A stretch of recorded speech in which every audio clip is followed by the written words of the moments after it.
بسم الله الرحمن الرحيم، والصلاة والسلام على أشرف المرسلين سيدنا محمد النبي الأمين إلى يوم الدين. النهاردة معانا بعض العملات التذكارية، وطبعا اللي هي من النص جنيه أو 50 قرش. بالنسبة طبعا العملات دي يا جماعة اللي هي دار الكتب والوثائق القومية. بالنسبة للعملة 150 قرش، أو قصدي 150 سنة على إنشاء الكتب والوثائق القومية. العملة دي طبعا العملة دي إن شاء الله كويسة، وبإذن الله هتبقى ليها مستقبل كويس في العملات، وطبعا مش هتعادي السقف بتاعها مرة تانية. طبعا العملات دي بتتباع يا جماعة في أماكن كتير في القاهرة وفي وسط البلد، بالنسبة لشوارع عبد الخالق ثروت وخان الخليلي والمناطق طبعا المعروفة في وسط القاهرة والحسين والمناطق دي. احنا طبعا هقول لكم على الأماكن كلها، عشان برضو اللي عايز يبيع حاجة أو يشتري من العملات دي ممكن ينزل المناطق اللي احنا بنقولها دي. طبعا العملات دي ما بتجيبش سعر كبير دلوقتي، يعني حوالي مثلا 5 جنيه 7 جنيه 10 جنيه 20 جنيه أو جنيه ونص. في بعض العملات بتجيب جنيه ونص، بالنسبة للنص جنيه مثلا بيجيب جنيه ونص ولا حاجة. طبعا اللي يقولك العملة ديت جابت ألفات وبتاع والكلام ده، طبعا مفيش الكلام ده يا جماعة إلا بعد زمن فترة، بعد 20 15 سنة ولا حاجة ولا 30 سنة، بتبقى طبعا العملات اللي فيها أخطاء بتجيب طبعا مبالغ كويسة. طبعا احنا لسه هنا دلوقتي في سنة 22 أو 23، العملات دي كلها لسه تذكارية وجديدة تعتبر.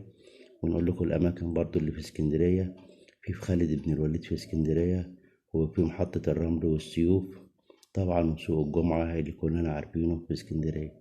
طبعا طنطا فيها، والمحلة وأسيوط وسوهاج والمنوفية طبعا والمنصورة.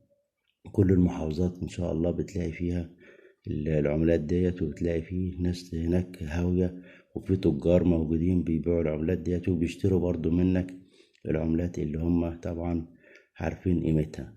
طبعا بالنسبة طبعا في دمياط سوق الحمام. وطبعا إن شاء الله العملات دي مع مر الزمن والوقت بتبقى قيمتها كويسة إذا كانت مادية أو معنوية.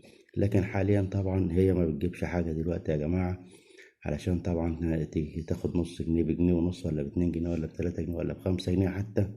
طبعا كلام فاضي، وما ينفعش ان انت تبيع عملة بالتمن ده، لان ال5 جنيه النهاردة معلش يعني ملهاش قيمة وما بتجيبش حاجة اصلا.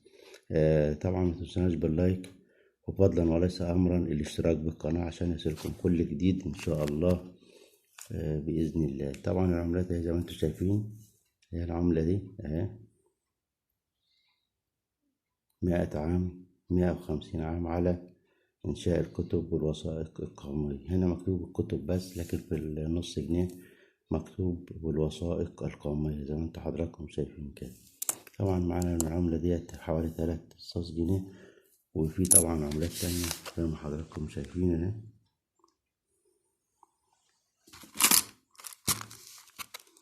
طبعا احنا معانا كم كبير من العملات حضراتكم زي ما انتوا حضراتكم شايفين.